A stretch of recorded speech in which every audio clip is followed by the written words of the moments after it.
welcome back.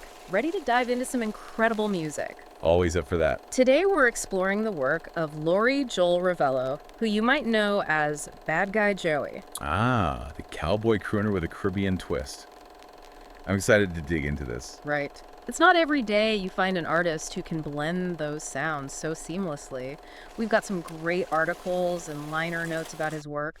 Where should we even start? Well, one thing that immediately grabs me about Ravello is the way he brings together all these seemingly different elements. You've got the cowboy persona, those reggae influences, and then these incredibly personal lyrics. It's unexpected, but it works. Totally. It's like he's found this hidden connection point between genres that no one else noticed. Exactly. And Island Boy, his single from this year, it's the perfect example, right? You get those laid-back reggae rhythms, But then he layers on this almost melancholic indie vibe. Yeah. It's in the guitar line, especially in the verses. Right. It's subtle, but It just adds this whole other dimension to the song. it makes you feel something. It does.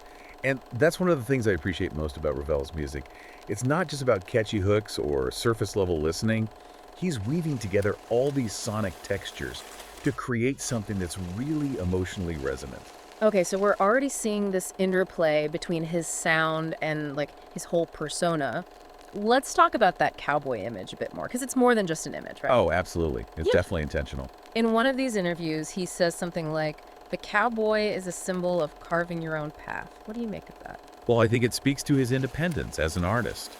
He's navigating the music industry on his own terms, outside those traditional systems. And the cowboy, especially in the classic Western sense, represents that same spirit of self-reliance. I can see that. This idea of forging your own path, it's a powerful one, and I think that's why it resonates with so many people. Definitely. We're all drawn to stories of self-discovery, of charting your own course. And Ravello embodies that in both his music and his career.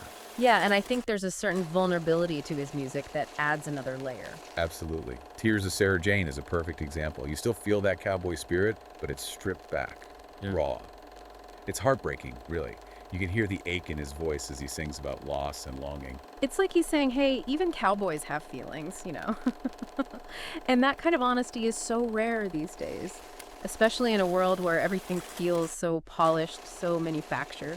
Exactly. And that's part of what makes his music so refreshing. He's not afraid to be vulnerable, to share those difficult emotions. You really feel like you're connecting with something real, something genuine. It's that authenticity that draws you in. You know you're not getting a carefully constructed persona. Yeah. This is Laurie Joel Ravello, the artist, the human being, laying it all out there in his music. It's funny you mentioned Tears of Sarah Jane, because that song always makes me think of something he said in an interview once. He said he wants his music to feel like a conversation, not a lecture. And you get that, don't you? That feeling of intimacy, like you're sitting across from him, sharing stories. 100%. But here's the thing. He's not afraid to experiment with different sounds either. We've got the more melancholic vibe of Beyond the River and the upbeat energy of Island Boy, for example. How does he manage to pull that off?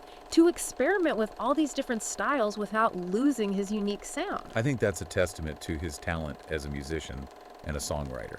He's not bound by any one genre. He takes inspiration from everywhere, but it always comes out sounding distinctly like him.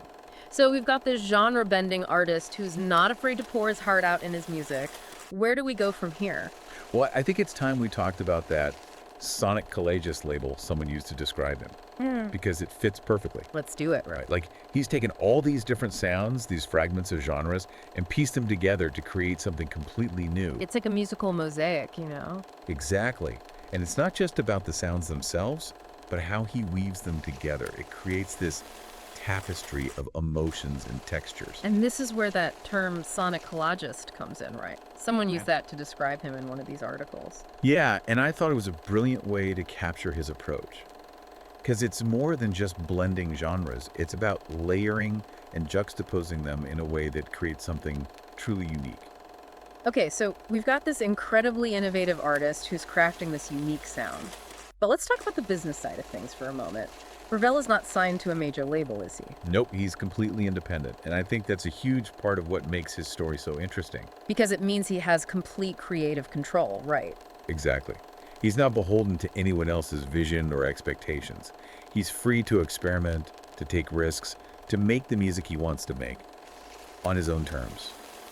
I remember reading an interview where he talked about how stifling it felt to even consider working within the traditional music industry system. Oh, I think I remember that one. He said something about wanting to break free from the mold, right? Yeah, he wanted to connect with his listeners directly without any gatekeepers getting in the way. And now with platforms like Bandcamp and Spotify, he can do just that. And that's so empowering for artists, don't you think? To be able to build a community around your music without having to compromise your vision. 100%. It's like the Wild West of music out there right now, and Ravello's leading the charge. And it goes back to that cowboy persona, doesn't it? He's forging his own path, both musically and professionally. It all ties together. But let's shift gears for a second and talk about his Caribbean roots. We obviously hear those influences most prominently in Island B-Boy, but do you see them showing up in his other work? Oh, definitely. It might be more subtle sometimes, but it's there. In the rhythms, the way he uses space and silence, even in his storytelling. There's a certain lyrical quality to his music that feels rooted in that Caribbean oral tradition. You know, that reminds me of something I read about the history of calypso music, how it's always been this fusion of different influences. Really? Tell me more. So apparently calypso artists have always been open to incorporating elements of other genres into their music, jazz, Cuban sun, even European waltzes. They weren't afraid to experiment and blend sounds. Fascinating. And it makes me wonder if Ravello sees himself as part of that lineage, consciously or not. Because he's doing something similar, isn't he? Taking these different musical threads, cowboy, indie, reggae, Caribbean, and weaving them together to create something new and exciting. It's like he's adding his own chapter to the ever-evolving story of music. And speaking of stories, I wanted to get your take on the lyrics in Hall of Fame, his album from this year. Did you notice all the water imagery he uses? Oh yeah, it's definitely a recurring theme throughout the album. Rivers, oceans, rainstorms. Why? What are you thinking? Well, in one interview, he talks about his creative process as this constant state of flux, of always pushing himself beyond his comfort zone. And I wonder if the water imagery is a metaphor for that, for the way he's always flowing, evolving, never standing still. Whoa, I like that. Yeah, it makes perfect sense. Because he's not afraid to dive into the unknown, to let the currents take him to new and unexpected places, just like water carving new paths over time. And just like water, he can be both powerful and peaceful, reflective and exhilarating. It's all there in his music. It really is. And I think that's what makes him such a captivating artist. You never quite know what to expect next, but you know it's going to be honest, it's going to be heartfelt, and it's going to make you feel something. Absolutely, because at the heart of it all, beyond the cowboy persona and the genre-bending sounds, Laurie Joe Ravello is a storyteller. He is. Yeah. And he's not afraid to share his stories, his vulnerabilities with the world. And in doing so, he creates this space where we, as listeners, can connect with our own experiences, our own emotions. It's a powerful thing to feel that kind of shared humanity through music. It really is. And it's a reminder that music has the power to transcend boundaries, to connect us on a level that goes beyond words. So as we wrap up our deep dive into the world of Laurie Joel Ravello, what's the one thing you hope our listeners take away from this conversation? That's a good question. I think the biggest takeaway is the sheer audacity of Ravello's artistry. Audacity, I like that.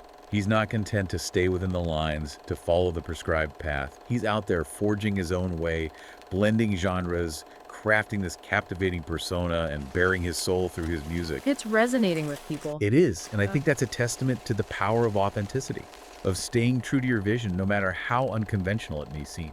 Because in a world that often tries to put us in boxes, Laurie Joel Ravello reminds us that true art is about breaking free. Absolutely, and that's something worth celebrating.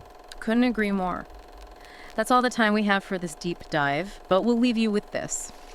If you were to create your own sonic self-portrait, what musical colors would you use? What stories would you tell? Until next time, keep exploring, keep listening, and keep diving deep.